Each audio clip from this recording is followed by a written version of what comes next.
Tortoise Flies to the Sky by Chinua Achebe. Once upon a time, all the birds were invited to a feast in the sky. They were very happy and began to prepare themselves for the great day. They painted on their bodies with red camwood and drew beautiful patterns on them with uli. Tortoise saw all these preparations and soon discovered what it all meant. Nothing that happened in the world of the animals ever escaped his notice. He was full of cunning. As soon as he heard of the great feast in the sky, his throat began to itch at the very thought. There was a famine in those days, and Tortoise had not eaten a good meal for 2 moons. His body rattled like a piece of dry stick in his empty shell. So he began to plan how he would go to the sky. Tortoise had no wings, but he went to the birds and asked to be allowed to go with them. "We know you too well," said the birds when they had heard him. "You are full of cunning, and you are ungrateful. If we allow you to come with us, you will soon begin your mischief."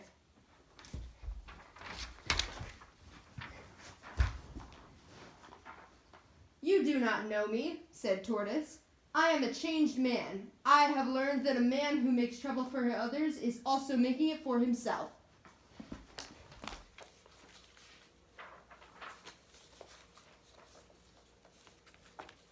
Tortoise had a sweet tongue, and within a short time all the birds agreed that he was a changed man, and they each gave him a feather, with which he made 2 wings. At last the great day came, and Tortoise was the first to arrive at the meeting place. When all the birds had gathered together, they set off in a body. Tortoise was very happy and voluble as he flew among the birds, and he was soon chosen as the man to speak for their party because he was a great orator. "There is one important thing which we must not forget," he said as they flew on their way. "When people are invited to a great feast like this, they take new names for the occasion. Our hosts in the sky will expect us to honor this age-old custom." None of the birds had heard of this custom, but they knew that Tortoise, in spite of his failings in other directions, was a widely traveled man who knew the customs of different peoples, and so they each took a new name. When they had all taken, Tortoise also took one. He was to be called All of You. At last the party arrived in the sky, and their hosts were very happy to see them. Tortoise stood up in his many-colored plumage and thanked them for their invitation. His speech was so eloquent that all the birds were glad that they had brought him, and they nodded their heads in approval of all he said. Their host took him as the king of the birds, especially as he looked somewhat different than the others. After cola nuts had been presented and eaten, the people of the sky set before their guests the most delectable dishes Tortoise had ever seen or dreamt of. The soup was brought out hot from the fire and in the very pot in which it had been cooked. It was full of meat and fish. Tortoise began to sniff aloud. There was pounded yam and also yam pottage cooked with palm oil and fresh fish. There were also pots of palm wine. When everything had been set before the guests, one of the people of the sky came forward and tasted a little from each pot. He then invited the birds to eat, but Tortoise jumped to his feet and asked, "For whom have you prepared this feast?" "For all of you," replied the man. Tortoise turned to the birds and said, "You remember that my name is All of You. The custom here is to serve the spokesman first and the others later. They will serve you when I have eaten."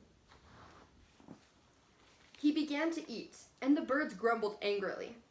The people of the sky thought it must be their custom to leave all the food for their king, and so Tortoise ate the best part of the food and then drank 2 pots of palm wine, so that he was full of food and drink and his body filled out in his shell. The birds gathered round to eat what was left and to peck the bones he had thrown away at the floor. Some of them were too angry to eat. They chose to fly home on an empty stomach, but before they left, they each took back the feather he had lent to the tortoise. And there he stood in his hard shell, full of food and wine, but without any wings to fly him home. He asked the birds to take a message for his wife, but they all refused. In the end, Parrot, who had felt more angry than the others, suddenly changed his mind and agreed to take the message. "Tell my wife to bring out all the soft things in my house and cover the compound with them, so that I can jump down from the sky without very great danger."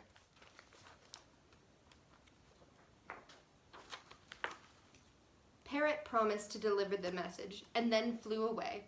But when he reached Tortoise's house, he told his wife to bring all the hard things in the house. And so she brought out her husband's hoes, matchers, spears, guns, and even his cannon. Tortoise looked down from the sky and saw his wife bringing things out, but it was too far to see what they were. When all seemed ready, he let himself go. He fell and fell and fell until he began to fear that he would never stop falling. And then, like the sound of his cannon, he crashed onto the compound. His shell broke into pieces, but there was a great medicine man in the neighborhood. Tortoise's wife sent for him, and he gathered all the bits of shell and stuck them together. That is why Tortoise's shell is not so smooth. The end.